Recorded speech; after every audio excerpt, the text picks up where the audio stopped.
स्थानीय तहलाई चाहिँ आय आर्जन गर्ने एउटा माध्यम एउटा फर्निचर व्यवसाय पनि हो नि त।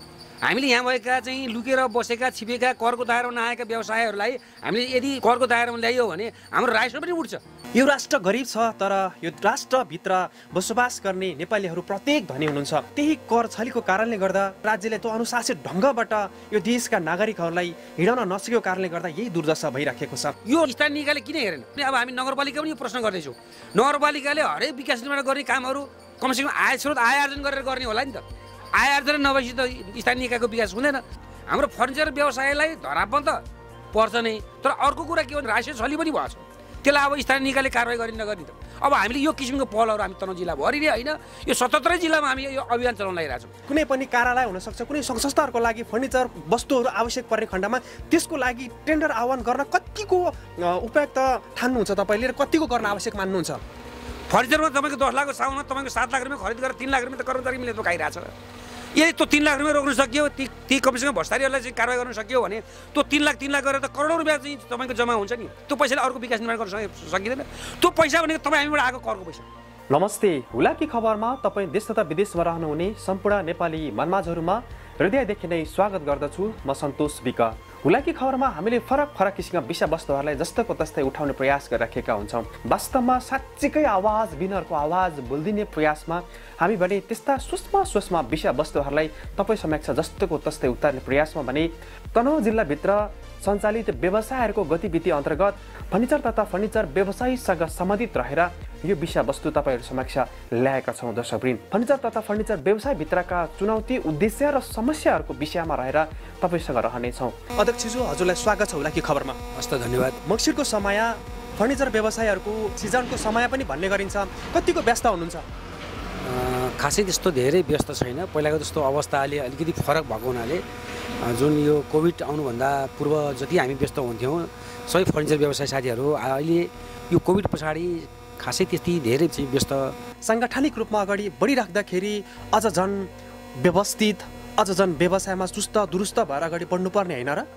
जुन भाइले उठाउनु भएको जुन कुरा छ त्यो असाध्यै सान्दर्भिक र समय सापेक्ष पनि छ। त्यसमा के रहेको छ भने यो लकडाउनभन्दा अगाडि हरेक व्यवसायहरू एकदमै व्यस्त पनि रहेको, धेरै व्यापार पनि रहेको त्यो अवस्था थियो। अहिले लकडाउन पछाडि यो 2 वर्षको पिरियडलाई तपाईँ हेर्नुभयो भने लगभग यो फर्निचर व्यवसाय साथीहरू तनहुँ जिल्लाकै हकमा कुरा गर्दा 20% भन्दा बढी साथीहरू धराशयी अवस्थामा उहाँहरू पसल व्यापार छोडिसकेको अवस्था छ।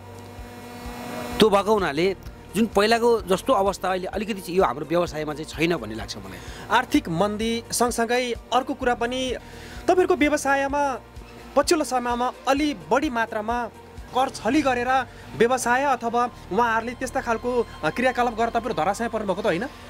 एकदमै सही कुरा गर्नुभयो। मैले तपाईँलाई यही कुरालाई उठाउन खोजिरहेको थिएँ। जुन यो लकडाउन पछाडि फर्निचर व्यवसाय साथीहरूले जुन किसिमको काम गर्नुपर्ने हो त्यो काम गर्न सकिरहेको छ। उम्रे पनि गएर हेरेँ, फर्निचर व्यवसाय साथीहरूसँग कुरा पनि भयो। सबै साथीहरूसँग बुझ्दै गर्दा के रह्यो भने एउटा हामी चाहिँ तपाईँको लाखौँ रुपियाँ लगानी गरेर हामी व्यापार व्यवसाय गरिरहेछौँ। करोडौँ रुपियाँको घर जग्गा ब्याङ्कमा धितो राखेर हामीले व्यवसाय गरेका छौँ। आज हामीले व्यवसाय गरेको हामीले त्यो ऋण लिएको ऋणको हामीले चाहिँ ब्याज तिर्न पनि हामी सकिरहेको छैनौँ।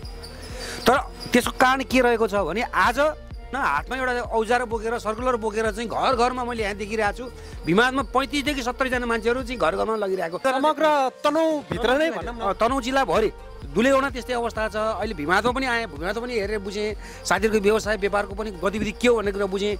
यहाँको गतिविधि पनि पोहोरको जस्तो छैन। धेरै जस्तो गैर आवासीय साथीहरू हुनुहुन्छ, यहाँ जो मजदुर साथीहरू हुनुहुन्छ उहाँहरूले सरकारले कुनै पनि राजस्व नतिरिकन खुल्ला उहाँहरू त्यो तरिकाले जसरी तपाईँहरूको व्यापार व्यवसायमाथि लात हान्ने काम गरिराख्नु भएको छ। एकदम स्थानीय तहलाई चाहिँ आय आर्जन गर्ने एउटा माध्यम एउटा फर्निचर व्यवसाय पनि हो नि त। हामीले यहाँ भएका चाहिँ लुकेर बसेका छिपेका करको दायरामा नआएका व्यवसायहरूलाई हामीले यदि करको दायरामा ल्याइयो भने हाम्रो राजस्व पनि उठ्छ। यो स्थानीय निकायले किन हेरेन? अब हामी नगरपालिका पनि यो प्रश्न गर्दैछौँ। नगरपालिकाले हरेक विकास निर्माण गर्ने कामहरू कमसेकम आय स्रोत आय आर्जन गरेर गर्ने होला नि त।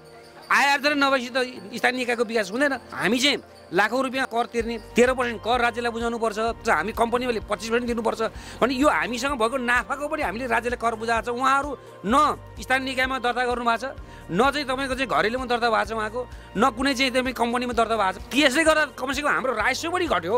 हाम्रो फर्निचर व्यवसायलाई धरापन त पर्छ नै, तर अर्को कुरा के भने राजस्व छली पनि भएको छ। त्यसलाई अब स्थानीय निकायले कारवाही गर्ने नगर्ने त।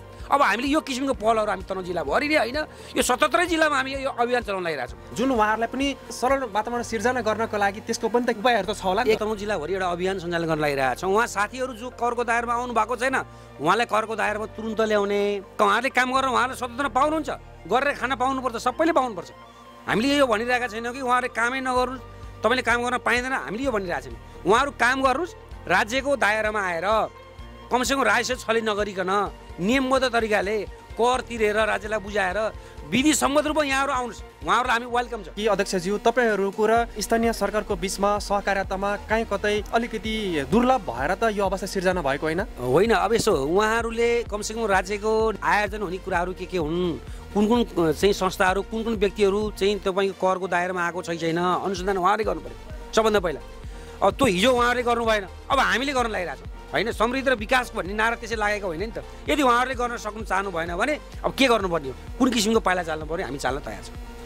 सायद त्यही भएर होला दर्शकवृन्द, आज हाम्रो देश यो नेपाल यो राष्ट्र गरिब छ तर यो राष्ट्रभित्र बसोबास गर्ने नेपालीहरू प्रत्येक धनी हुनुहुन्छ। त्यही कर छलीको कारणले गर्दा राज्यले त्यो अनुशासित ढङ्गबाट यो देशका नागरिकहरूलाई हिँडाउन नसकेको कारणले गर्दा यही दुर्दशा भइराखेको छ। आखिर यही भन्न सकिन्छ होइन अध्यक्षज्यू?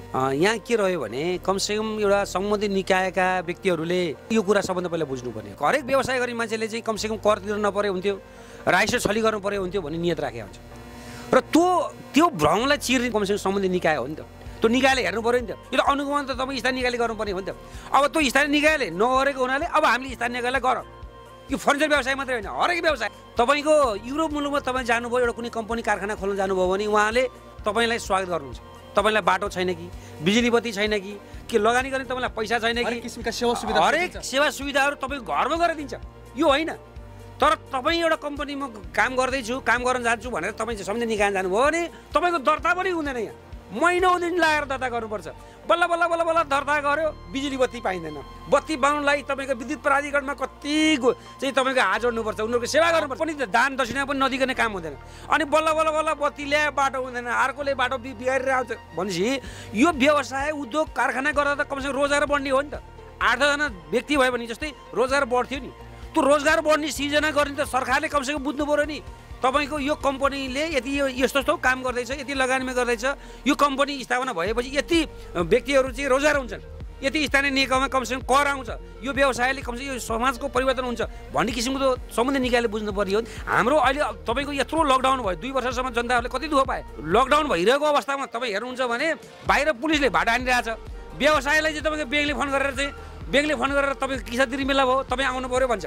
अनि उसले भन्छ के भन्छ भने कताबाट आउने सर भन्दा पहाडीको ढोका खुल्ला छ। ल हेर्नुहोस् है, उता हामी बाहिर निस्किँदा पुलिसले हिर्काउने डर, उता ब्याङ्कले चाहिँ हामीले पैसा तिरेन, तपाईँको हाम्रो तपाईँ मासिक रूपमा किस्ता तिरेन भने हामीलाई चाहिँ उहाँ 3 चोटि 4 चोटि 5 चोटि फोन गरेर बाहिरबाट पहाडीबाट आएर चाहिँ पैसा दिनु पऱ्यो। यस्तो विडम्बना छ। राज्यले यो कुरा हेर्नु पर्दैन? कमसेकम यो सबै व्यक्तिहरूले यो कुरा गर्नु पर्दैन। आज देश रोइरहेको अवस्था छ। कति व्यवसायहरू बन्द भयो, हेर्नु भएको छ, कत्रा कारखानाहरू बन्द भयो, ठुला कम्पनीहरू बन्द भएको छ, कतिपय माथि विस्तारित भइसक्यो। ती सबै अरबका खाडीहरूमा जानुपर्ने अवस्था सिर्जना भएको छ। ती व्यवसायहरू रहने हो भने ती एउटा व्यवसायले 15-20 जना मान्छे रोजगार दिन सक्छ। मेरै हकमा भन्नु मैले 10-15 जना रोजगार दिइरहेको छु, अझै मान्छे खोजिरहेको छु। मलाई अझै मान्छेको आवश्यकता छ, त्यो मान्छे मैले परिवर्तन गर्न सकिरहेको छैन। किनभने कमसेकम राज्यले कमसेकम के सोच्नु पर्यो, जबसम्म राज्यले हरेक व्यवसायलाई, हरेक उद्यमीलाई जबसम्म सपोर्ट गर्दैन तबसम्म देश बन्नेवालामा छैन। तपाईँहरू ढुक्क हुनुहोस्। किनभने यो अहिले त राज्य के हो भने बाहिर नेपाल यहाँका व्यक्तिहरूलाई कुनै पनि रोजगारको सिर्जना नगराउने, भएका मान्छेलाई पनि कमसेकम थिचेर ब्याङ्कले थिचेर हुन्छ कि व्यवसायले थिचेर हुन्छ कि यसरी घरमा बसेर काम गरेर व्यवसाय चौपट्ट पारेर हुन्छ कि टाँट फोडाएर हुन्छ, त्यो व्यवसायलाई पनि खाडीमा जानुपर्ने बाध्यता बनाउने। हेर्नुहोस् है, अब अहिले देखाएको छ हाम्रो श्रम मन्त्री चाहिँ उहाँ साउदी अरबको कोही ठाउँहरूमा चाहिँ यति व्यक्तिहरूलाई म चाहिँ रोजगार दिन्छु भने जानुभएको छ। कस्तो विडम्बना हेर्नुहोस् त। एउटा देशका जनताले यो बाहिर लगेर मान्छे दिनु भनेको, रोजगार दिनु भनेको त बेच्नु हो, मान्छेलाई किनबेच गराए जस्तो। तपाईँ देखिरहनु छ अरबको खाडीहरू, हिजोको अवस्था हेर्नुहोस् त। अरबको खाडीमा एउटा केही पनि नहुने, केही नभएको भूमि, मरुभूमिमा चाहिँ तपाईँको उर्वरा भूमि बनाउने को हो त? संसारमा नेपालीहरू। ल हेर्नुहोस्, त्यस्ता भूमिलाई चाहिँ कमसेकम चाहिँ त्यो अवस्था सिर्जना गर्नेसँग हामी नेपाली दाजुभाइहरू छौँ नि। कमसेकम तिनीहरूलाई अब त के हुनुपर्ने, तिनलाई अब हामी रोजगार यहीँ दिन्छौँ, यहीँ हरेक कारखानाहरू खोल्छौँ। भएका कारखानाहरू पनि बेचिसके, सबै सिद्धाइसके। हेर्नुहोस् त, अब यिनीहरू के छ भन्दा अन्तिम भयो भनेको सबै व्यक्तिहरूलाई कि चाहिँ बाहिर उठाउने दियो भनेर भन्नु पऱ्यो राज्यले। यो व्यवसायहरू पनि तिमीहरू पनि अब बाहिर जहाँ जे गर्न सक्छौ त्यो त गर, बरु हामी तिमीलाई भिसा दिन्छौँ भनेर भन्नु पर्यो। होइन अब तिमीहरू देशमै बस्नुपर्छ, देशमै काम गर्नुपर्छ भने हामी हरेक व्यवसायलाई, फर्निचर व्यवसाय मात्रै होइन, यहाँ हरेक व्यवसायहरूलाई सरकारले, राज्यले, सम्बन्धित निकायले कमसेकम एउटा सहयोग पुर्याउने काम गर्नु। अब तपाईँको अध्यक्षतामा रहिराख्दाखेरि यो सारा समस्यालाई हल गर्नको लागि तपाईँसँग त्यस्ता खालका थ्योरीहरू चाहिँ के कस्ता रहेका छन्? कतिपय कुराहरू हामीमा पनि कमजोरी हुनसक्छ। यदि त्यस्ता कमजोरीहरू हामीभित्र पनि छ भने पनि हामीलाई स्थानीय निकायले, सम्बन्धित निकायले हामीलाई पनि कारवाही गर्नु पर्यो। यो होइन, कमसेकम त्यो निकायले हामीलाई पनि चाहिँ जस्तै हाम्रो रेटमा एकरूपता छैन, हरेक सामानमा हामीसँग एकरूपता छैन। एउटा पसलमा एउटा मूल्य छ, अर्को पसलमा एउटा मूल्य छ। त्यसले गर्दा मान्छे एकाधिकार मार्केटहरू यस्तो अवस्था सिर्जना भइरहेछ।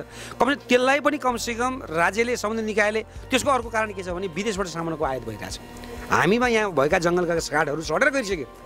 यहाँ जङ्गलका काठहरू तपाईँ सिजनिङ गरेर राख्ने हो भने हामी चाइनाबाट, म त सबभन्दा पहिला के भन्छु, चाइना रोक्नुहोस्। चाइना र इन्डियाको आउने सामानलाई पुरो रूपमा रोक्नुहोस्।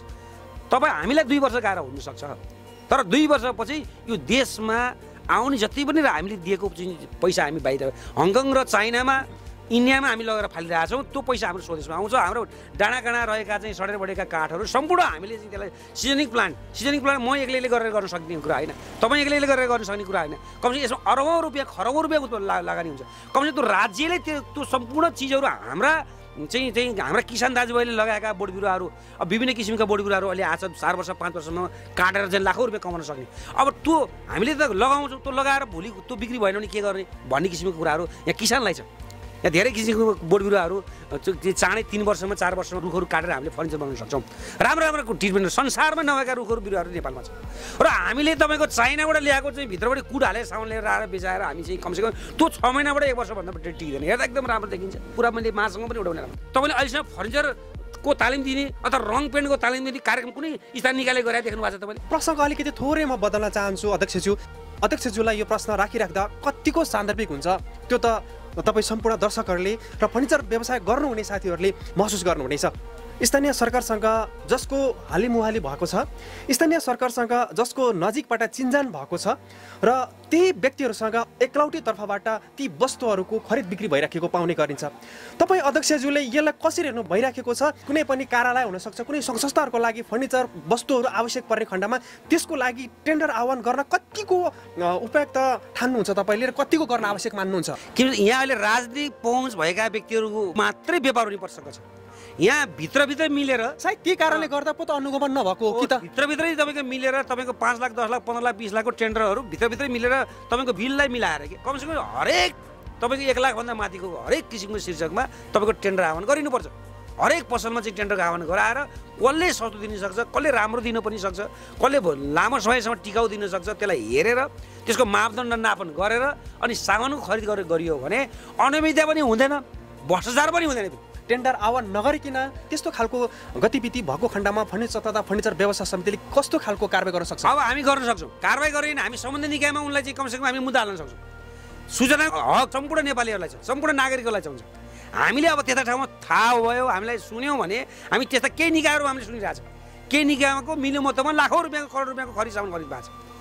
त्यो लाखौँ रुपियाँको सामान खरिद भएको छ। यहाँ देखिरहेको छु कि तपाईँको 5,000को चाहिँ तपाईँको चाहिँ कुर्सीलाई 25,000सम्म बेचेको हामी देखिरहेको छ। अब हामीले ती सम्बन्धित निकायहरू को हुन्, त्यसमा मिलिमत कोसँग छ, अब हामी त्यसको पनि अब हामीले अनुगमन गर्दैछौँ। हामी त्यसको पनि छानबिन गर्दैछौँ। अब त्यो कुन चाहिँ नगरपालिका पर्छ, कुन गाउँपालिका पर्छ, म अहिले यहाँ भन्न सक्दिनँ। तर हामीलाई थाहा छ कुन नगरपालिका, कुन गाउँपालिका, कुन स्थानीय निकायमा यस्तो किसिमको काम भइरहेछ हामीलाई थाहा छ। म यसै मार्फत यहाँहरूलाई के म यहाँ आग्रह गर्न चाहन्छु भने अब यस्तै गतिविधिहरू यहाँले पनि भनिदिनु होला। अब हाम्रो फर्निचर व्यवसायी सङ्घ तनहुँ अब सुतेर बस्ने बेलामा छैन। अब हामीले जागेर सम्पूर्ण चाहिँ यो कुराको पर्दाफास हामी नेपालभरिका मान्छेलाई दिन्छौँ। यो तनहुँ जिल्लामा भएको गतिविधि कास्कीका जिल्लालाई थाहा होस्, लमजुङलाई थाहा होस्।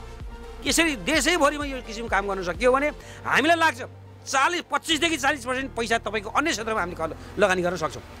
फर्निचरमा तपाईँको 10 लाखको सामानमा तपाईँको 7 लाख रुपियाँ खरिद गरेर 3 लाख रुपियाँ त कर्मचारी मिलेर खाइरहेछ।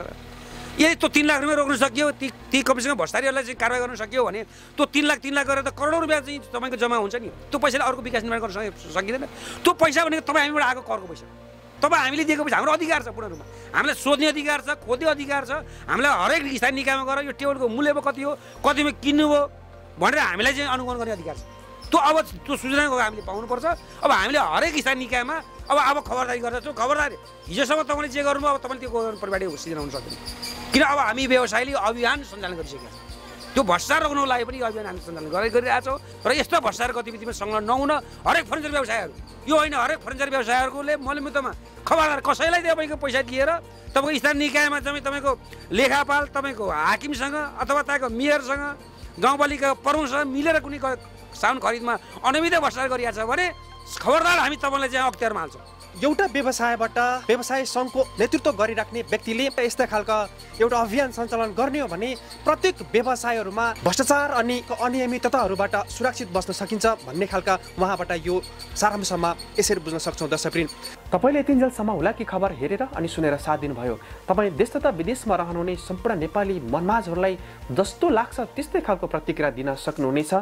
विशेष गरेर व्यवसायी साथीहरूले तपाईँलाई आफूलाई जस्तो लाग्छ त्यस्तै खालको प्रतिक्रिया दिनुहोस्। एउटा परिधि छ, त्यो परिधिभित्र रहेर सबै व्यवसायीहरूले व्यवसाय सञ्चालन गर्यो भने अझ यो देश समृद्धतर्फ लम्काउनको लागि अझ ठुलो राहत मिल्नेछ भन्ने यही सारांश सँगसँगै तपाईँको महत्त्वपूर्ण सुझाव सल्लाह प्रतिक्रियाको अपेक्षा गर्दै धेरैभन्दा धेरै सेयर गर्नुहुनेछ र नयाँ नयाँ भिडियो हेर्नको लागि एक सब्सक्राइब गर्न भने कति नभुल्नुहोला भन्दै म सन्तोष विकालाई आज्ञा दिनुहोस्। नमस्ते।